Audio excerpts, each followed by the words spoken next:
নমস্কার, আপনারা দেখছেন হাই নিউজ। সঙ্গে রয়েছে আমি শ্রীপর্ণা। শুরু করছি আজকে নিউজ টুডে। বিজ্ঞপ্তি দিয়ে আনুষ্ঠানিকভাবে সিএএ চালু হওয়ার কথা জানিয়ে দিয়েছে কেন্দ্র সরকার এবং কটাক্ষ বিরোধীদের এই প্রসঙ্গে। লোকসভা ভোটের আগে গোটা দেশে চালু হয়ে গেল সংশোধিত নাগরিকত্ব আইন অর্থাৎ সিএএ। একটি বিজ্ঞপ্তি দিয়ে আনুষ্ঠানিকভাবে সিএএ চালু হওয়ার কথা জানিয়ে দিয়েছে কেন্দ্রীয় সরকার। কেন্দ্রের এই সিদ্ধান্তে লোকসভা নির্বাচনের আগে বাড়তি অক্সিজেন পেয়েছে রাজ্য বিজেপি। কারণ বাংলায় মতুয়া ভোটের অঙ্ক মেলাতে খুবই জরুরি ছিল এই বিজ্ঞপ্তি। ফলে কেন্দ্রীয় সরকারের বিজ্ঞপ্তি জারির সঙ্গে সঙ্গেই উৎসবের আবহ তৈরি হয়ে যায় পদ্ম শিবিরে। বিল পাশ হওয়ার প্রায় 4 বছর পর চালু হলো সিএএ। আইনে পরিণত হলেও প্রায় 4.5 বছর ধরে সিএএ ধারা উপধারা যুক্ত হয়নি। ফলে বাস্তবে এই আইন কার্যকর হয়নি। নিয়ম অনুযায়ী রাষ্ট্রপতি সই করা 6 মাসের মধ্যেই আইনের নির্দিষ্ট ধারা উপধারা যুক্ত করতে হয়। অন্যথায় লোকসভা কিংবা রাজ্যসভার নির্দিষ্ট কমিটিগুলির কাছে বিশেষ অনুমতি নিতে হয়। এক্ষেত্রে কেন্দ্রীয় স্বরাষ্ট্র মন্ত্রক 2020 সাল থেকে আইন কার্যকর করার সময়সীমা বৃদ্ধির আবেদন জানিয়ে আসছিল। এই বিলম্ব নিয়ে কেন্দ্রের বিজেপি সরকারকে কটাক্ষ করেছিল বিরোধী দলগুলি। দ্বিতীয়বার ক্ষমতায় আসার পর 2019 সালের 11 ডিসেম্বর সিএএ পাশ করিয়েছিল কেন্দ্র সরকার। ওই আইন অনুযায়ী বাংলাদেশ, পাকিস্তান এবং আফগানিস্তানের মতো মুসলিম ধর্মাবলম্বী দেশ থেকে যদি সে দেশের ধর্মীয় সংখ্যালঘুরা ধর্মীয় উৎপীড়নের কারণে এদেশে আশ্রয় চান তাহলে তা দেবে ভারত। সংসদে 2 কক্ষে পাশ হওয়ার পরে দেশের তৎকালীন রাষ্ট্রপতি রামনাথ কোবিন্দ অনুমোদন দিয়েছিলেন সিএএ বিলে। কিন্তু এত দিন ধরে সিএএ কার্যকর করা নিয়ে কোনো বিজ্ঞপ্তি জারি করা হয়নি। গত ফেব্রুয়ারি মাসে কেন্দ্রীয় স্বরাষ্ট্রমন্ত্রী অমিত শাহ জানিয়েছিলেন লোকসভা নির্বাচনের আগেই দেশে সিএএ কার্যকর হবে। শুধু তাই নয়, স্বরাষ্ট্রমন্ত্রী এও বলেছিলেন শীঘ্রই সিএএ কার্যকরের বিষয়ে বিজ্ঞপ্তি জারি হয়ে যাবে। তবে মতুয়া অধ্যুষিত নদিয়া এবং উত্তর 24 পরগনার সভায় এসে সিএএ নিয়ে কোনো মুখ খোলেননি প্রধানমন্ত্রী নরেন্দ্র মোদী। তবে বনগাঁর বিজেপি প্রার্থী তথা কেন্দ্রীয় মন্ত্রী শান্তনু ঠাকুর বলেছিলেন ভোটের আগে সিএএ কার্যকর হচ্ছেই। ভোট ঘোষণার 1-2 দিন বা 3 দিন আগে হলেও সিএএ কিন্তু কার্যকর হবে। এমনকি নির্বাচন বিধি চালু হওয়ার 1 ঘন্টা আগেও কার্যকর হতে পারে। যদিও বিরোধীরা এই নিয়ে যথেষ্ট কটাক্ষ করেছেন।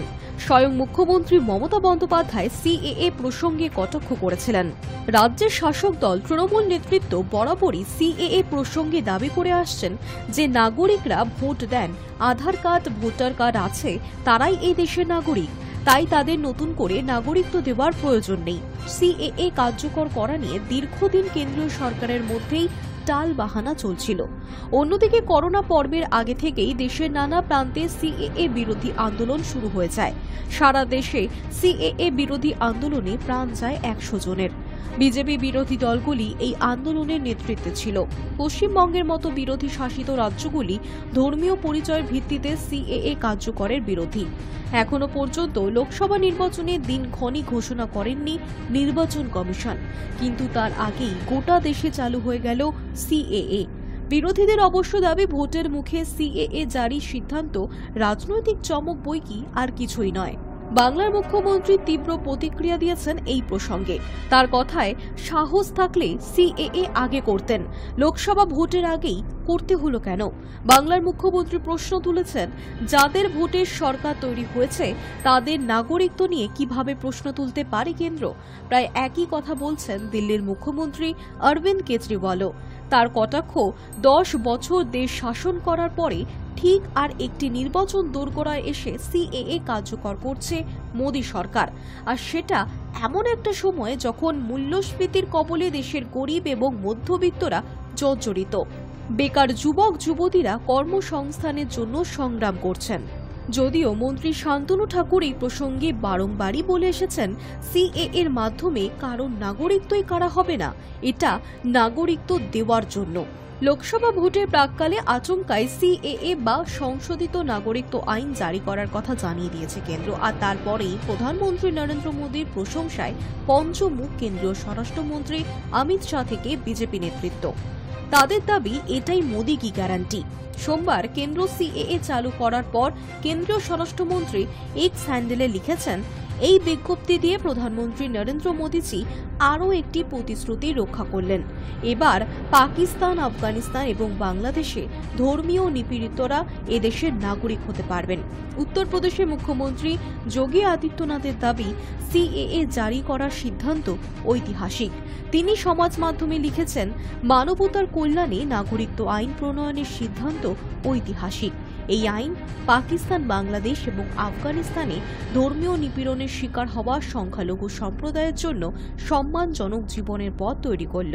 অন্যদিকে রাজস্থানের মুখ্যমন্ত্রী ভজনলাল শর্মার দাবি, মোদির গ্যারান্টি মানে প্রতিশ্রুতির বাস্তবায়ন। সিএকে মানবতার আইন বলেও মন্তব্য করেছেন ভজনলাল। একই কথা বলছেন রাজ্য বিজেপির সভাপতি তথা বালুরঘাটের সাংসদ সুকান্ত মজুমদারও। তার কথায়, সিএএ ভারতের জন্য অত্যন্ত গুরুত্বপূর্ণ আইন। Hi news network. নাগরিকত্বের জন্য আবেদন অনলাইনের মাধ্যমেও করা যাবে, বিজ্ঞপ্তিতে জানানো হয়েছে। আর এর জন্য নির্দিষ্ট পোর্টালও তৈরি করা হয়েছে। যেমন কথা তেমন কাজ। লোকসভা নির্বাচনের আগেই চালু হলো সংশোধিত নাগরিকত্ব আইন। সোমবার গোটা দেশে চালু হয়ে গেল বহু বিতর্কিত আইনটি।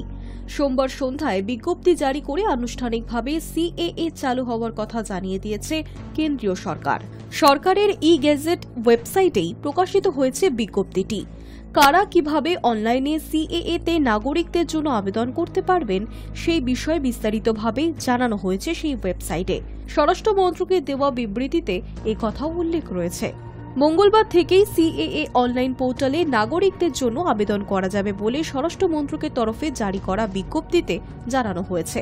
স্বাভাবিকভাবেই সিএএ 4 বছর ধরেই দেশবাসীর নজরে রয়েছে। সোমবার দুপুরে সিএএ কার্যকরের বিজ্ঞপ্তি জারির খবর প্রকাশ হতেই তোলপাড় হয়ে পড়ে গোটা দেশ। সিএএ তে প্রথমবার ধর্মের ভিত্তিতে নাগরিকত্ব প্রদানের কথা বলা হয়েছে। এই আইনের দ্বারা দেশের সংখ্যালঘু মুসলিমদের টার্গেট করা হতে পারে বলে বিরোধীদের তরফে শুরু থেকেই আশঙ্কা প্রকাশ করা হয়েছে। 2019-এর লোকসভা নির্বাচনের প্রচারে বিজেপির অন্যতম ইস্যু ছিল সংশোধিত নাগরিকত্ব আইন কার্যকর করা। দেশব্যাপী বিরোধিতা, সহিংস আন্দোলনের মধ্যেই 2019 সালের ডিসেম্বরে লোকসভা এবং রাজ্যসভায় বিলটি পাশ করিয়ে নেয় মোদী সরকার। ওই হিংসায় দেশের বিভিন্ন প্রান্তে অন্তত 100 জনের মৃত্যু হয়েছিল। বিশেষ করে পশ্চিমবঙ্গের মতো বিরোধী শাসিত রাজ্যগুলো ধর্মীয় পরিচয়ের ভিত্তিতে সিএএ কার্যকরের বিরোধী। বিজ্ঞপ্তিতে বলা হয়েছে 2014-র 31শে ডিসেম্বরের আগে বাংলাদেশ, পাকিস্তান, আফগানিস্তান থেকে ভারতে আসা অমুসলিম অভিবাসীদের এদেশে নাগরিকত্ব দেবে কেন্দ্র সরকার।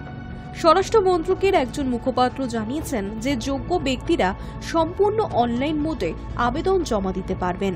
আবেদনকারীদের কাছ থেকে অন্য কোনো নথি চাওয়া হবে না। সম্প্রতি স্বরাষ্ট্রমন্ত্রী অমিত শাহ সিএএ কার্যকরকে দেশের একটি কর্তব্য বলে উল্লেখ করে জানিয়েছিলেন যে সেটি লোকসভা ভোটের আগেই কার্যকর হবে। তার 1 মাসের কম সময়ের মধ্যেই সিএএ কার্যকর হয়ে গেল।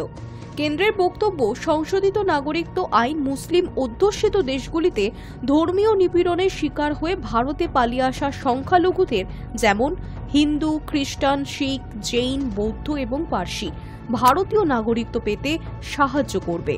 তবে বিরোধীদের দাবি, এই আইন মুসলিমদের প্রতি বৈষম্যমূলক এবং সংবিধানের ধর্মনিরপেক্ষ নীতির লঙ্ঘন। সংসদে বিল পাশের পরপরই তৎকালীন রাষ্ট্রপতি রামনাথ কোবিন্দের স্বাক্ষরে আইন হয়ে গিয়েছিল। প্রায় 4.5 বছর ধরে সিএএ ধারা উপধারা যুক্ত হয়নি, ফলে বাস্তবে এই আইন কার্যকর হয়নি। নিয়ম অনুযায়ী রাষ্ট্রপতি সই করা 6 মাসের মধ্যেই আইনের নির্দিষ্ট ধারা উপধারা যুক্ত করতে হয়, না হলে লোকসভা কিংবা রাজ্যসভার নির্দিষ্ট কমিটিগুলির কাছে বিশেষ অনুমতি নিতে হয়। এক্ষেত্রে কেন্দ্রীয় স্বরাষ্ট্র মন্ত্রক 2020 সাল থেকে আইন কার্যকর করার সময়সীমা বৃদ্ধির আবেদন জানিয়ে আসছিল। জানা যাচ্ছে নাগরিকদের জন্য আবেদন অনলাইনের মাধ্যমেও করা যাবে। বিজ্ঞপ্তিতে জানানো হয়েছে এর জন্য নির্দিষ্ট পোর্টাল তৈরি করা হয়েছে, আর সেই সিএএ পোর্টালের মাধ্যমেই নাগরিকদের জন্য আবেদন করা যাবে। পোর্টালটি হল INDIAN Indian CITIZENSHIP citizenship ONLINE online.nic.in। আবেদনকারীকে প্রথমে এই পোর্টালে রেজিস্ট্রেশন করতে হবে। বেশ কিছু নথি আপলোড করতে হবে এখানে। এরপর কবে ভারতে এসেছিলেন, কেন এসেছিলেন এই সংক্রান্ত তথ্যও দিতে হবে মোবাইল নম্বর, আর তাতে একটি ওটিপি আসবে। এরপর সেই সমস্ত তথ্য আপলোড করতে হবে। সরকারিভাবে সমস্ত তথ্য যাচাই করা হবে। সবকিছু যদি সঠিক হয় তাহলেই নাগরিকত্ব প্রদান করা হবে। High news network. সিএএ লাগু নিয়ে বিজেপিকে কড়া ভাষায় আক্রমণ করেছেন মুখ্যমন্ত্রী মমতা বন্দ্যোপাধ্যায়। জানিয়ে দিয়েছেন, বাংলা থেকে কাউকে বিতাড়িত করতে আমি দেব না। ইলেকশনের আগে প্রতারণা, ছলনা, বঞ্চনা, নাগরিক অধিকার কেড়ে নেবার চক্রান্ত চলছে। তার সম্বন্ধে একটা কথা বলি, ভালো করে কান দিয়ে শুনুন, কাজে লাগবে। যে রুলসটা কালকে কেন্দ্রীয় সরকার ঘোষণা করেছে, আদৌ এটা বৈধ কিনা আমার সন্দেহ আছে। কোনো ক্ল্যারিটি নেই, টোটাল ভাওতা। ইলেকশনের আগে যুদ্ধ খেলা 19 সালেও করেছিল। 2019 সালে এনআরসির নামে আসামে 19 লক্ষ লোকের মধ্যে 13 লক্ষ বাঙালি হিন্দুকে বাদ দেওয়া হয়েছিল। অনেক মানুষ দুঃখে আত্মহত্যা করেছিল। আজকে যে বিজেপির নেতারা বলছেন ক্যা করে দিলাম, অধিকার দিয়ে দিলাম, এবার আমি আপনাদের কাছে কয়েকটা কোয়েশ্চেন করছি। তার মানে এখন যাদের দরখাস্ত করতে বলা হচ্ছে, তার মানে তারা যেই দরখাস্ত করবেন সঙ্গে সঙ্গে তারা নাগরিক থাকা সত্ত্বেও আপনারা বেআইনি অনুপ্রবেশকারী হয়ে যাবেন। তাহলে আপনাদের সম্পত্তি কি হবে, আপনাদের চাকরি বাকরি কি হবে, আপনাদের ছেলে মেয়েদের পড়াশুনো কি হবে, সবটাই বেআইনি ডিক্লেয়ার হয়ে যাবে। আপনাদের কোনো অধিকার থাকবে না। এটা অধিকার কারার খেলা। যখন আমরা লুডো খেলি দেখেন তো, আমরা ছক্কা মারলে গুটি খোলে। এটা হচ্ছে বিজেপির লুডো খেলার ছক্কা। রাজনীতির আগে ভাবছে আমি করলাম ছক্কা, অ্যাকচুয়াল কিন্তু ওটা হচ্ছে পুট, অর্থাৎ শূন্য। নিট রেজাল্ট হচ্ছে 0। শুধু তাই নয়, আপনারা যেই দরখাস্ত করবেন আপনাদের সব নাগরিকত্ব ক্যান্সেল করে দিয়ে, সব অধিকার ক্যান্সেল করে দিয়ে, এটা এনআরসির সাথে কানেক্টেড মনে রাখবেন, আপনাদের ডিটেনশন ক্যাম্পে নিয়ে চলে যাওয়া হবে। এই দরখাস্ত করবার আগে বারবার ভাববেন, একবার নয় 1000 বার, আমরা মানছি না, আমরা মানব না। একটা মানুষ যদি অধিকার পায় আমি খুশি হব, কিন্তু একটা মানুষ যদি বঞ্চিত হয় তার সামনে দাঁড়িয়ে আমি তাকে শেল্টার দেব। বাংলা থেকে বিতাড়িত কাউকে আমি করতে দেব না। শুনে রাখুন, আজকে মণিপুরে কত চার্চ পুড়িয়েছে জানেন আপনারা? মণিপুরের মেয়েদের উলঙ্গ করে নৃত্য করা হয়েছে। কোথায় ছিলেন বিজেপি নেতারা?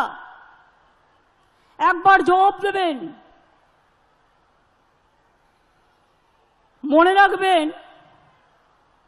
যারা এই সময়ে যারা ক্যাতে আবেদন করবেন, কোনো ক্ল্যারিটি নেই, আপনার সব অধিকার কেড়ে নেবে। প্রথমে আপনি নাগরিক ছিলেন, ভোট দিয়েছেন কি দেননি? আমি যারা খুশি হচ্ছেন তাদের বলবো, আপনারা খুশি হলে আমি খুশি, কিন্তু আপনারা দুঃখী হলে আমি দুঃখী। বলুন, ভোট দিয়েছেন কি দেননি এতদিন? বুক বাজিয়ে বলুন সত্যি কথা। আধার কার্ড ছিল কি ছিল না? না। জমি আছে কি নেই? দোকান আছে কি নেই? তাহলে বুঝুন, এই আইনটাই যেই আপনি দরখাস্ত করবেন আপনি অবৈধ নাগরিক হয়ে গেলেন। তার মানে আপনার কোনো অধিকার আর থাকবে না, আপনি ফরেনার্স হয়ে গেলেন। শুনুন, সারা পৃথিবীতে নিয়ম আছে। কোন রাষ্ট্রে 5 বছর, কোন রাষ্ট্রে 10 বছর, কোন রাষ্ট্রে 3 বছর।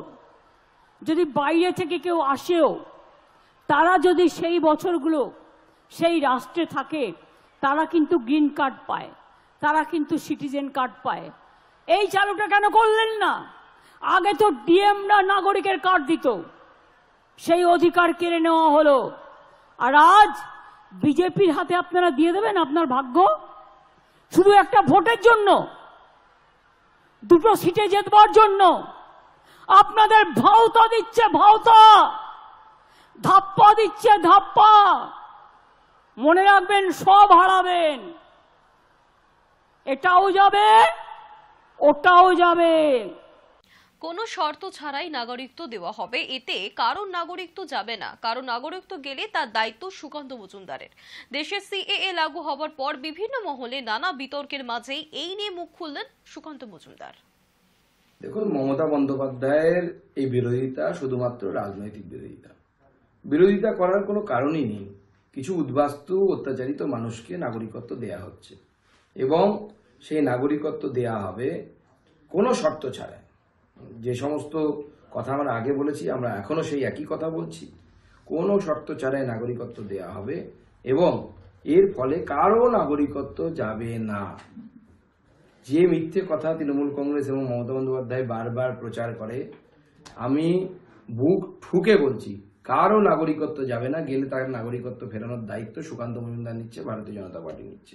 এর মাধ্যমে শুধুমাত্র কিছু মানুষকে নাগরিকত্ব দেওয়া হবে। সেজন্য মতুয়ারা খুশি, উদ্বাস্তু সম্প্রদায়ের অন্যান্য সম্প্রদায়ের যারা মানুষ আছেন তারা খুশি, দুঃখী কেউ নেই। দুঃখী একমাত্র মমতা বন্দ্যোপাধ্যায়, এবং উনি চাইছেন ওনার সাথে সাথে অন্যান্যরাও দুঃখী হোক।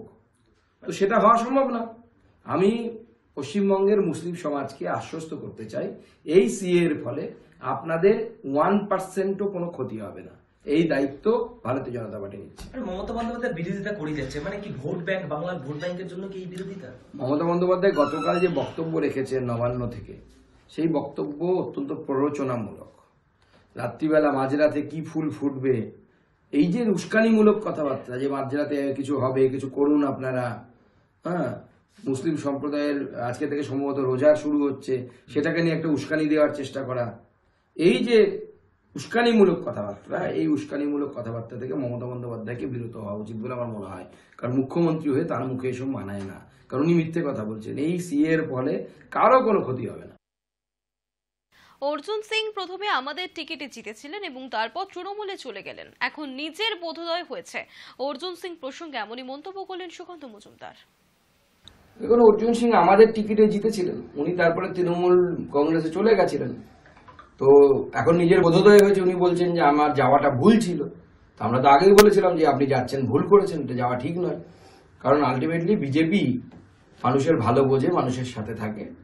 বিজেপি মানুষকে সঠিক পথ দেখাতে পারে, সে তো পার্টির পার্লামেন্টারি বোর্ড ঠিক করবে। এখন আমার পক্ষে তো বলা সম্ভব না, পার্লামেন্টারি বোর্ড যেটা করবে সেই অনুসারে হবে। না, সে তো যোগাযোগ তো বহুদিন ধরে আছে, সে তো যোগাযোগ নেই, এরকম কোনো বিষয় নেই।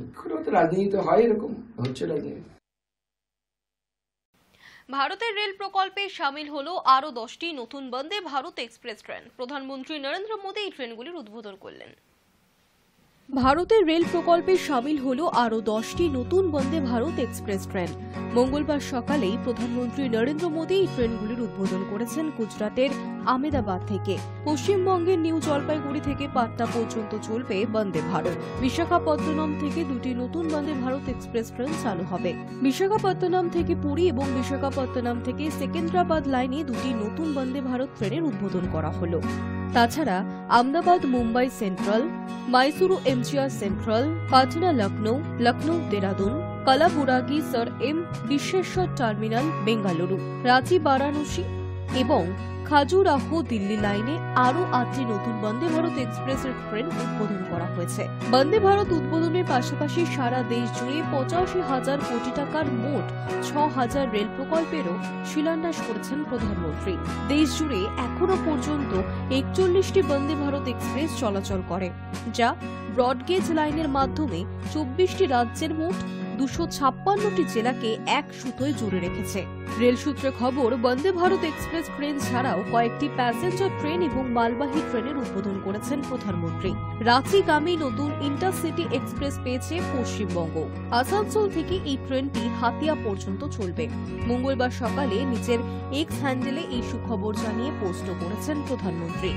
রেল উদ্বোধনের আগে তিনি পোস্টে লিখেছেন, আর কিছুক্ষণের মধ্যেই সকাল 9:15টায় আমি কয়েকটি রেল প্রকল্প এবং পেট্রোকেমিক্যাল প্রকল্পের শিলান্যাস করব।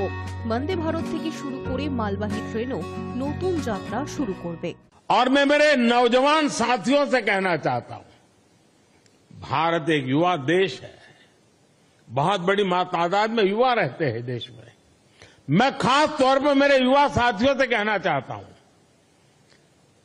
आज जो लोकार्पण हुआ है वो आपके वर्तमान के लिए है, और आज जो शिलान्यास हुआ है वो आपके उज्जवल भविष्य की गारंटी लेकर के आया है। साथियों, आजादी के बाद की सरकारों ने राजनीतिक स्वार्थ को जिस तरह प्राथमिकता दी, और उसकी बहुत बड़ी शिकार भारतीय रेल रही है। आप पिछले 2014 के पहले के 25-30 रेल बजट देख लीजिए। रेल मंत्री देश क्या बोलते थे, हमारी फलानी ट्रेन का वहां स्टॉपेज दे देंगे, वहां हम डिब्बे 6 तो 8 कर देंगे। यानी रेलवे, और मैं देख रहा था पार्लियामेंट में भी धप धप तालियां बजती थी। यानी यही सोच रही थी कि स्टॉपेज मिला कि नहीं मिला, ट्रेन वहां तक आती है, मेरे स्टेशन तक आगे बढ़ी कि नहीं बढ़ी। देखिए, 21वीं सदी में यही सोच रही होती तो देश का क्या होता। और मैंने पहला काम किया, रेल को अलग बजट से निकाल करके भारत सरकार के बजट में डाल दिया, और उसके कारण आज भारत सरकार के बजट के पैसे रेलवे के विकास के लिए लगने लगे। Hi news network. News today এখনকার মতো এই পর্যন্তই। দেখতে থাকুন হাই নিউজ নির্ভীক নিরপেক্ষ।